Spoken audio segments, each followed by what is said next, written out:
গ্রেপ্তার আতঙ্কে লালমনিরহাটের ফলিমারি গ্রাম পুরুষশূন্য, বন্ধ বাজারঘাট। হ্যাঁ সুপ্রিয় দর্শক, ঠিকই শুনেছেন, লালমনিরহাটের আদিতমারি উপজেলার ভেলাবাড়ি ইউনিয়নের ফলিমারি গ্রামে এখন আতঙ্ক আর নীরবতার ছাপ।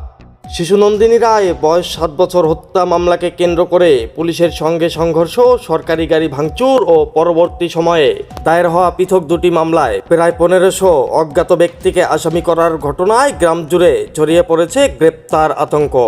এরই মধ্যে কয়েকজনকে গ্রেপ্তারের পর অধিকাংশ পুরুষ বাড়িঘর ছেড়ে আত্মগোপনে চলে যাওয়ায় কার্যত পুরুষশূন্য হয়ে পড়েছে গ্রামটি।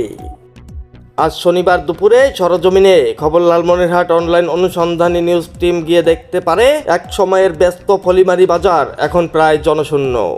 বাজারের 24টি দোকানের মধ্যে 23টি বন্ধ রয়েছে। হাতে গোনা কয়েকটি দোকান সীমিত সময়ের জন্য খোলা থাকলেও নেই ক্রেতাদের উপস্থিতি।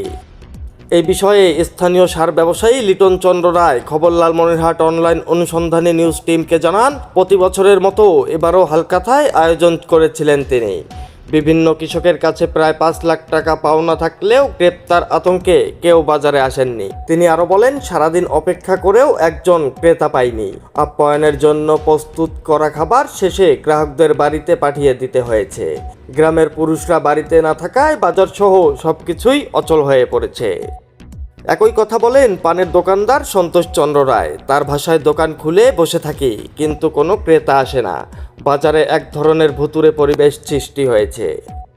জানা যায়, গত মঙ্গলবার নন্দিনী হত্যা মামলাকে কেন্দ্র করে উত্তেজিত জনতার সঙ্গে পুলিশের সংঘর্ষ এবং সরকারি গাড়ি ভাঙচুরের ঘটনা ঘটে। পরদিন আদিতমারি থানায় 2টি পৃথক মামলা দায়ের করা হয়। মামলায় প্রায় 3000 অজ্ঞাত ব্যক্তিকে আসামি করা হলে গ্রামবাসীদের মধ্যে আতঙ্ক ছড়িয়ে পড়ে।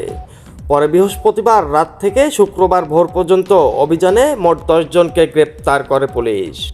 গ্রামের প্রায় 400 পরিবার কৃষির উপর নির্ভরশীল। বর্তমানে ধান কাটার মৌসুম চললেও পুরুষদের অনুপস্থিতিতে কৃষিকাজ মারাত্মকভাবে ব্যাহত হচ্ছে।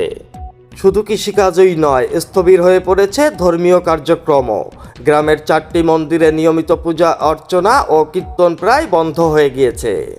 এই বিষয়ে ঘটনার প্রত্যক্ষদর্শী দাবি করে ভ্যানচালক উকিল চন্দ্র বর্মন খবর লালমনিরহাট অনলাইন অনুসন্ধানী নিউজ টিমকে বলেন, নন্দিনীর মরদেহ উদ্ধারের পর বিভিন্ন এলাকা থেকে অনেক মানুষ গ্রামে এসেছিল। সংঘর্ষ ও ভাঙচুরে বহিরাগতদেরই বেশি সক্রিয় দেখা গিয়েছে। এখন পুরো গ্রামের মানুষ তারই খেসারত দিচ্ছে। এই বিষয়ে লালমনিরহাটের অতিরিক্ত police super A circle AKM Fazlul Haque খবর লালমনিরহাট অনলাইন অনুসন্ধানী নিউজ টিমকে বলেন, ভিডিও ফুটেজ ও অন্যান্য তথ্য প্রমাণ বিশ্লেষণ করে হামলাকারীদের শনাক্ত করা হচ্ছে।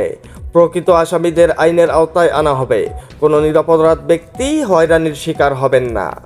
তিনি আরও জানান, গ্রামটির নিরাপত্তা নিশ্চিত করতে অতিরিক্ত পুলিশ টহলের ব্যবস্থা করা হয়েছে এবং স্থানীয়দের আতঙ্কিত না হওয়ার আহ্বান জানানো হয়েছে। উল্লেখ্য যে, নন্দিনী হত্যা মামলায় তদন্ত ও আইনি প্রক্রিয়া চলমান থাকলেও দ্রুত পরিস্থিতি স্বাভাবিক হয়ে গ্রামে স্বস্তি ফিরে আসুক, এটাই এখন ফলিমারির সাধারণ মানুষের প্রত্যাশা। AI রাজীব, খবর লালমনিরহাট।